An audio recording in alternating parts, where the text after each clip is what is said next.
Hello, welcome to Emotional Badass, where Moxie meets mindful. I'm Nikki Eisenhower, your host, life coach, and psychotherapist. And on today's episode, I'm discussing 4 self-care strategies to mindfully check in.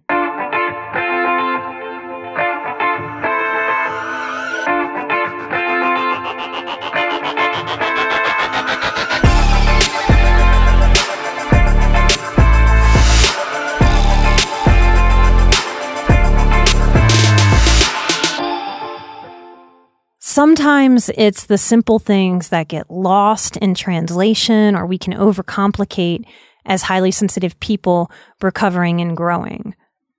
I use the concept of checking in with myself a lot, but it dawned on me that a self-check-in may be one of those things that gets said so often in mindfulness and yoga and various wellness practices, even intuitive eating, that maybe we don't really know what that is or what that means or how to do it. And maybe that's especially true for any trauma survivors who have a history of PTSD-like symptoms that may have them dissociating. They may have a dissociation relationship with the body that makes it really hard to check in. I know that was very true in my own development and recovery, especially through my early 20s, that it was really wonky for me to check in with myself when healer types would tell me to check in with myself because I didn't quite know what I was checking in with. And my brain didn't quite know how to align with my body to be able to check in with it. So here we go in what I hope is a tiny, maybe it won't be so tiny, but mighty episode on the simple concept of checking in. So what is a check-in with self?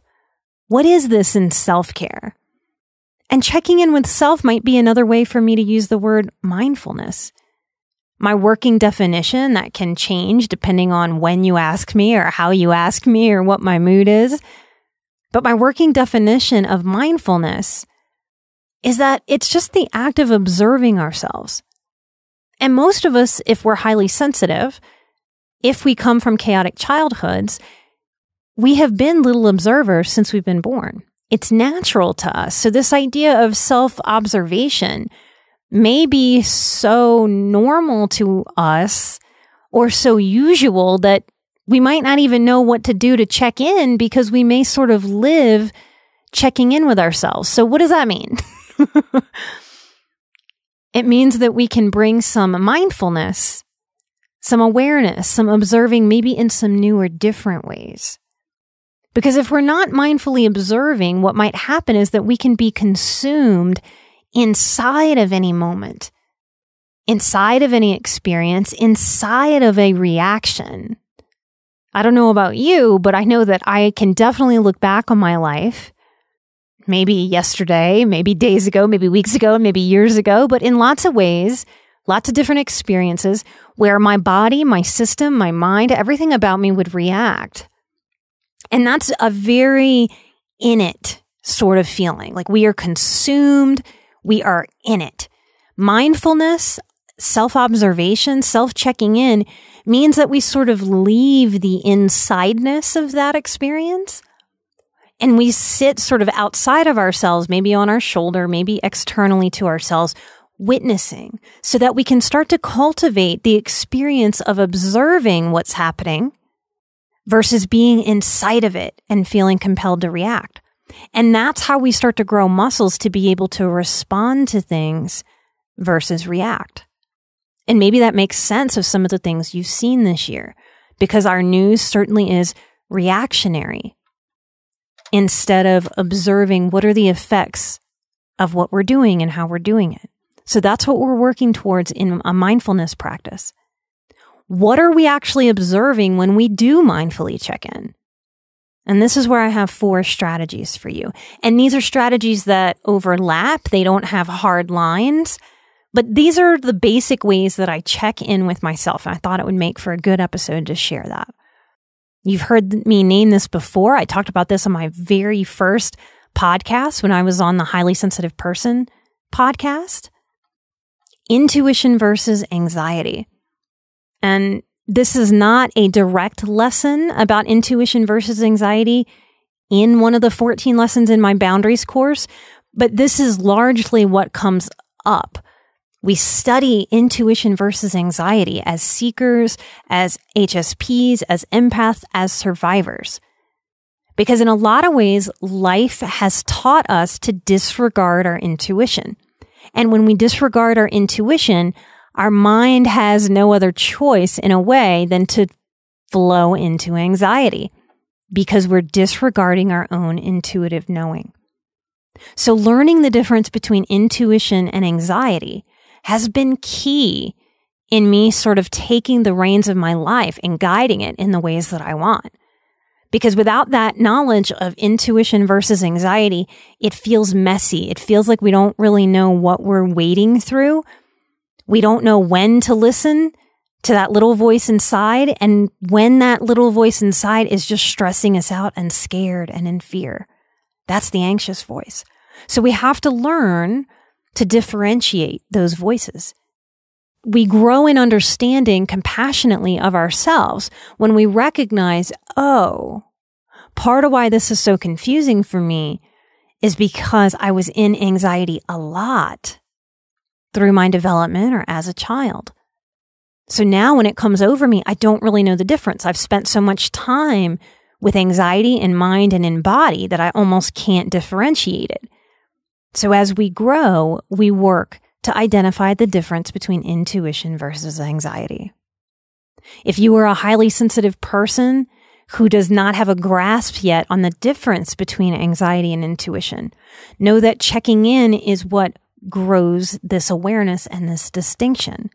And that's frustrating. I wish I could give you a response that says, wow, if you pay attention every day to anxiety versus intuition, in 3 months, you will be strong. I wouldn't believe anyone who made such a claim. This is about checking in with ourselves and connecting. Is that my anxiety or is that my intuition? And learning as we go and allowing the universe to give us enough experience, circumstances, waves of ridiculousness as life gives us to be able to test out our own intuition versus anxiety and to grow into what that knowing is. So we can't really speed it up. We can do what we can do, but a lot of it is just mindfully living and opening up to this knowledge and asking ourselves these questions so we can get to know ourselves on a deeper level. This is how we take care of ourselves. If we don't know ourselves on a deeper level, how can we attend to those needs on a deeper level? So my boundaries course will help you define and distinguish intuition versus anxiety, which is an emotional boundary with self. And that's where my course starts, with our emotional boundaries with self. One of the things I fought in my early recovery is that I didn't want to have to check in with myself frequently. And maybe that's where you are in your recovery too. Maybe it's annoying to be told, oh, you need to check in with yourself more. But how do we do proactive self-care if we're not checking in with ourselves? Seekers as a tribe seem to want truth, but also seek minimizing future pain. So I'm wondering in this moment, as I'm saying this out loud into this microphone, how many of you listening are resonating with, yep, I certainly prioritize building my life, making choices through the lens of minimizing future discomfort or pain. And we can do that in really healthy ways. Or we can do this in obsessive, OCD-like ways that backfire, like trying to be overly controlling of others to control how we feel or to control our environments. So as seekers, I see it as an inevitable part of the path, one way or the other, that we will eventually cross the challenge of, do I know the difference between intuition and anxiety? The next strategy that I have for you to grow into is to consider a bit of wisdom that I'm pulling from AA and Al-Anon. And AA stands for Alcoholics Anonymous. And even if you can't stand those organizations, they do have a bunch of nuggets of wisdom that really, really help us on the seeker's path. So this is another thing that I might observe during a check-in, and it's HALT. And for the purpose of this, we're spelling HALT, H-A-L-T. Hungry, angry, lonely, tired. That acronym comes from AA and Al-Anon. Why? Because we're taught in AA and Al-Anon to check in with ourselves, and that the main things we need to pay attention to are we hungry? How many of you get hangry? As sensitive people, this might sound like a ridiculous thing. Really? Do I really have to check in with, am I hungry? But think about it. We aren't machines, we're human beings. But the machine aspect of my body is that it has to run on fuel.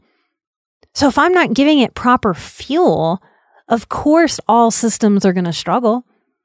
So we check in with HALT. Am I hungry? Am I angry?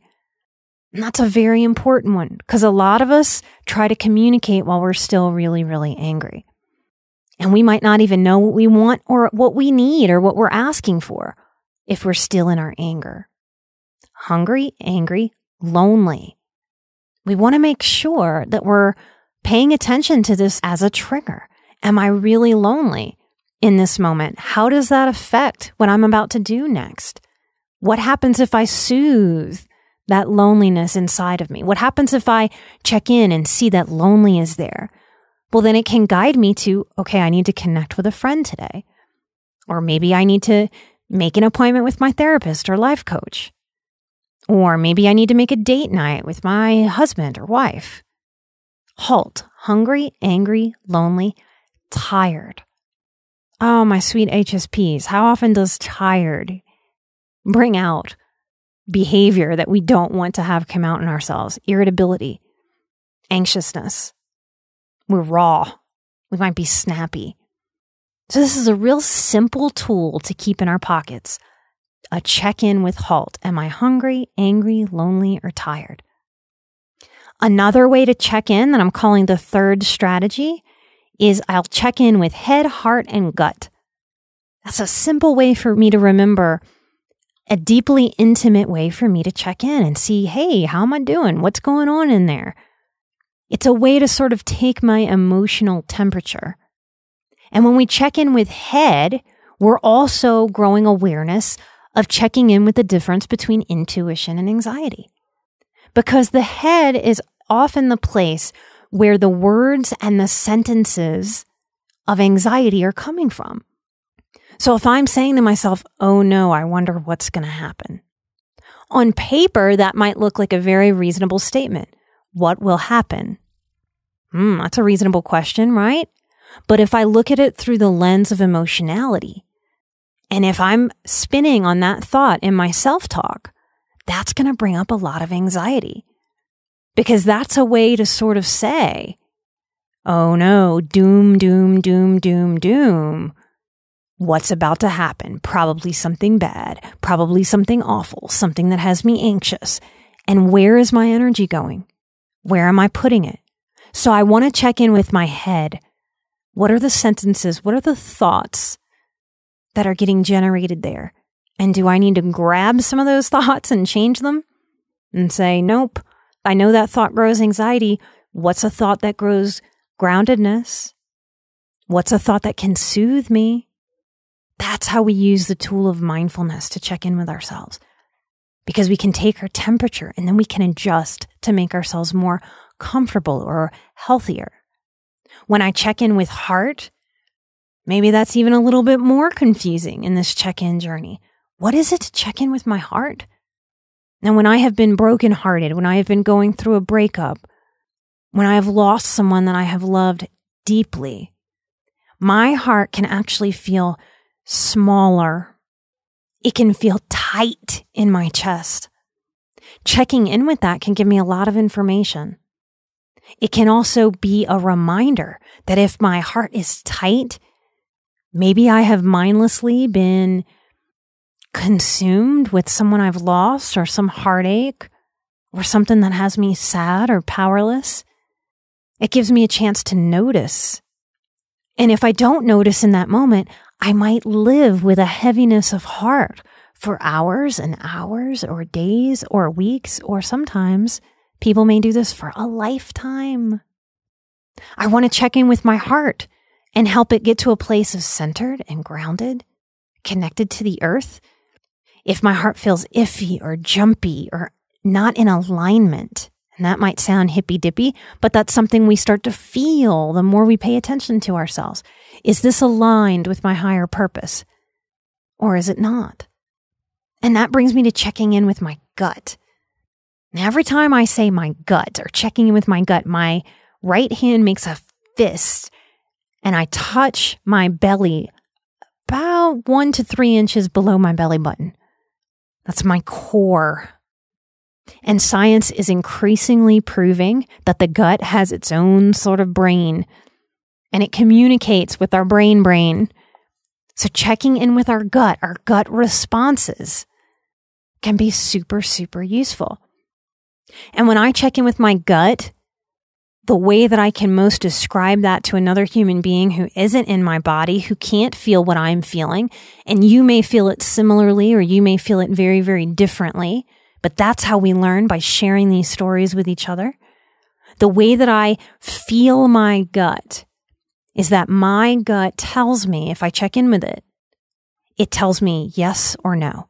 It leans me strongly towards a yes or leans me strongly towards a no. It's as simple as that. And if you pay attention, you can grow your intuition and anxiety. Intuition, in my opinion, comes in large part from the gut.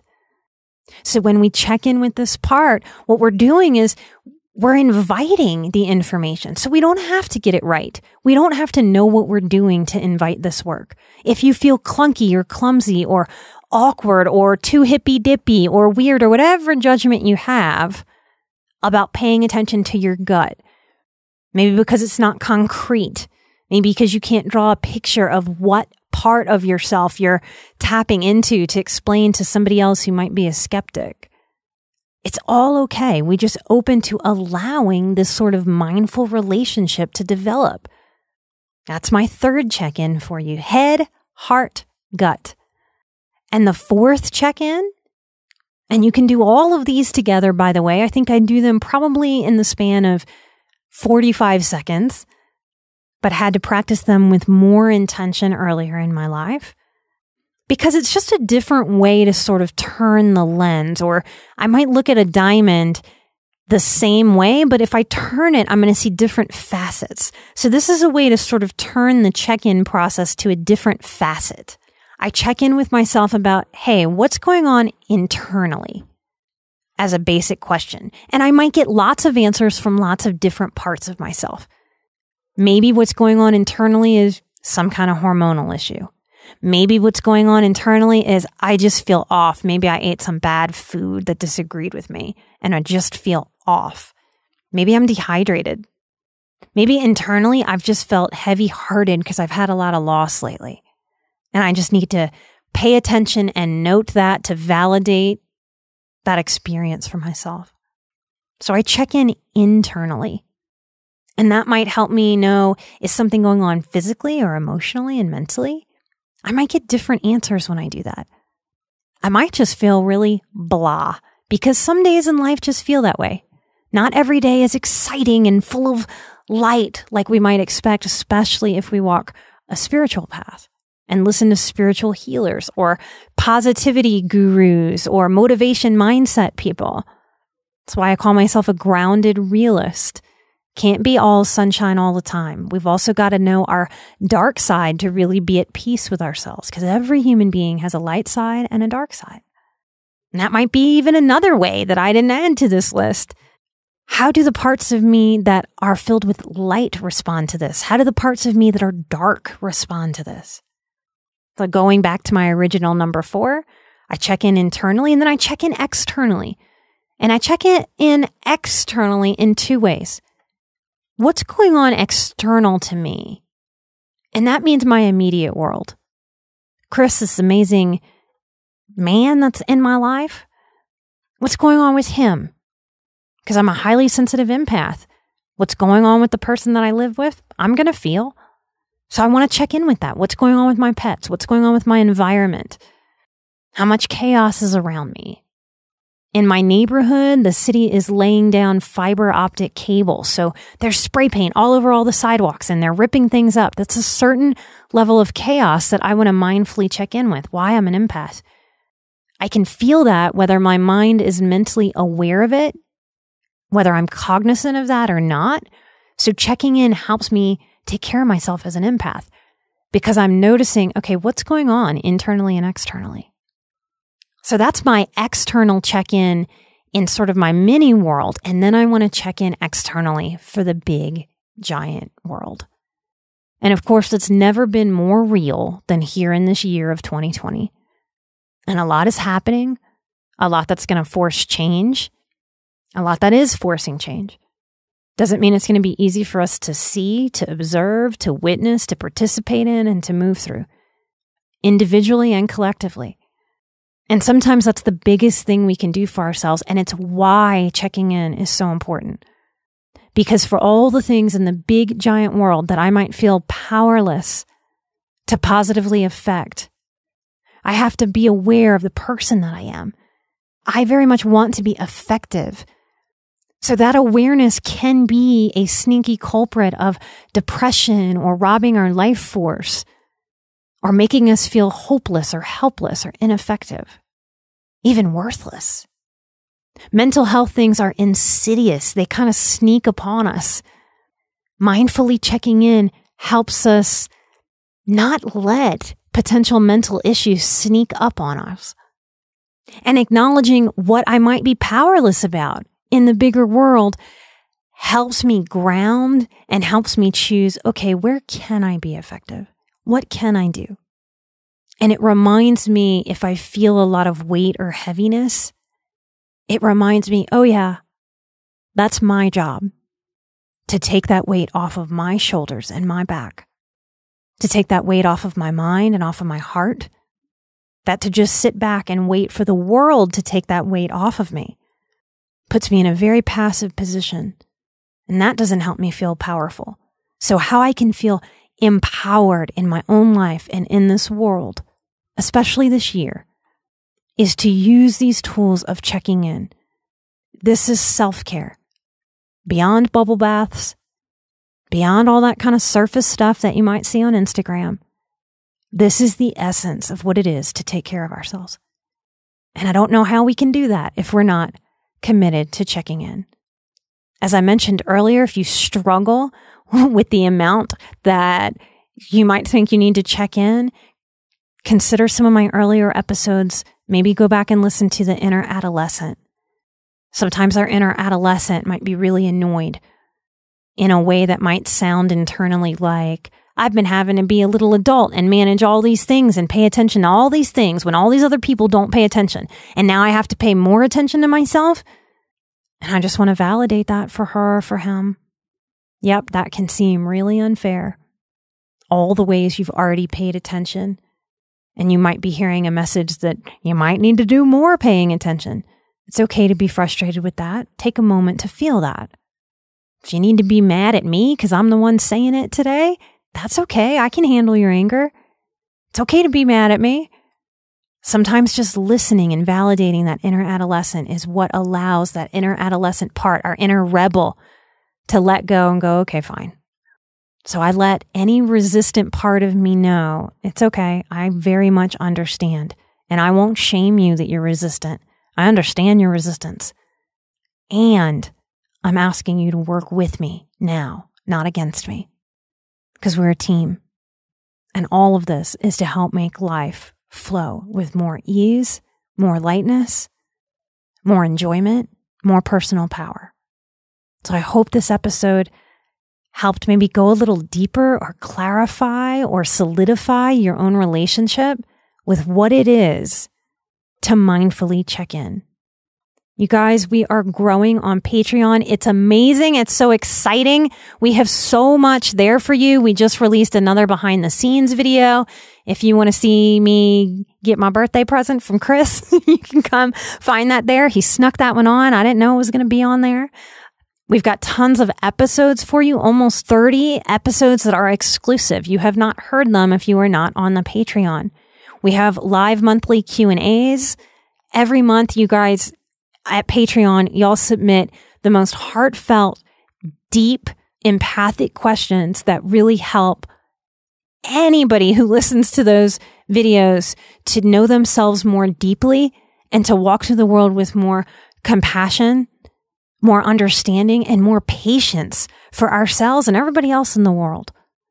So I want to thank some Patreon producers of the show right now. We cannot do the show without you. You are the backbone, and you are what keeps this show commercial free. Thank you so very much. I want to thank Grace K for being a Patreon producer of the show. Melinda V, thank you, thank you. Jordan E, Julie U, Daisy. I want to thank Lisa A. I want to thank Fina. We've got some full name permission here. I want to thank Beth Atkins. I want to thank D. Jane Danusia, Stephanie M, Molly A, Stephanie P, Kate F, and Pat L. Thank y'all for being on our Patreon and helping us produce this show. Big thank yous from the bottom of my heart. Every single time one of you signs up for Patreon, does a review, shares the show, even passes on my newsletter to another person, you are spreading this knowledge for seekers, for survivors, for highly sensitive people, and for empaths to get this information. You can see it. People write us reviews. There are some recent reviews. People saying, oh my gosh, I finally figured out what I am. I can't stop crying. So if you are someone who has ever shared the show with anyone or on your social media, please take a moment to feel what you've done. You have helped someone else heal. It's priceless to me. Thank you so much for being my marketing team and for sharing and expanding healing in your own life and in the world. What an amazing tribe we have as highly sensitive people. I am full on, unapologetically in love with this tribe. Thank you for being out there listening. It gives my work and my effort meaning and purpose. And I can't do that alone in a bubble. Maybe we can end this episode with a little check-in with our hearts. And from a heart-centered place, I am an emotional badass. You are an emotional badass. And together we are where Moxie meets mindful. Light and love. I'll see you next time. Bye-bye.